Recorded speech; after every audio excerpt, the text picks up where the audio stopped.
أهلا وسهلا بكم أعزائي المشاهدين في كل مكان في قناة سيو سبورت.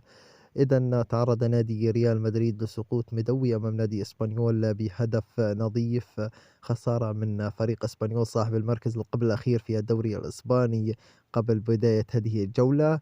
سقوط مدوي لأنشيلوتي وكتيبته في هذه المباراة. الريال لم يكن مقنعا إطلاقا خلال مجريات هذه المباراة. أيضا لا نختلف أنه ريال مدريد تعرض لظلم تحكيمي خلال مجريات الشوط الأول، هناك ركلة جزاء على لفينيسيوس جونيور لم يحتسبها الحكم. يعني صراحةً ممكن أن تعدّل أو تغيّر مجريات المباراة إذا تم احتسابها لصالح نادي ريال مدريد.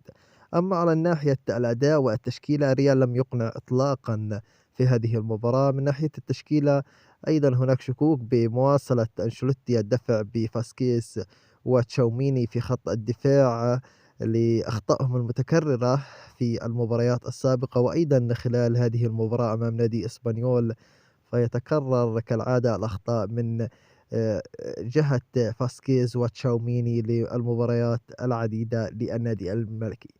من ناحية صدارة الدوري الإسباني، الريال بقي في الصدارة رغم الخسارة، لكن اقترب منه نادي أتلتيكو مدريد بفارق نقطة وحيدة بعد الفوز.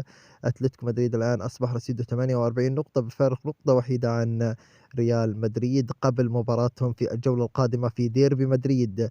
ريال مدريد وأتلتيكو مدريد من مباريات الجولة الثالثة والعشرين الجولة القادمة.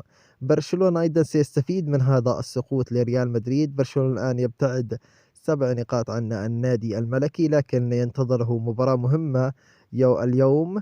في حالة تحقيق برشلونة على الانتصار فإن برشلونة سيقلص الفارق إلى 4 نقاط مع ريال مدريد.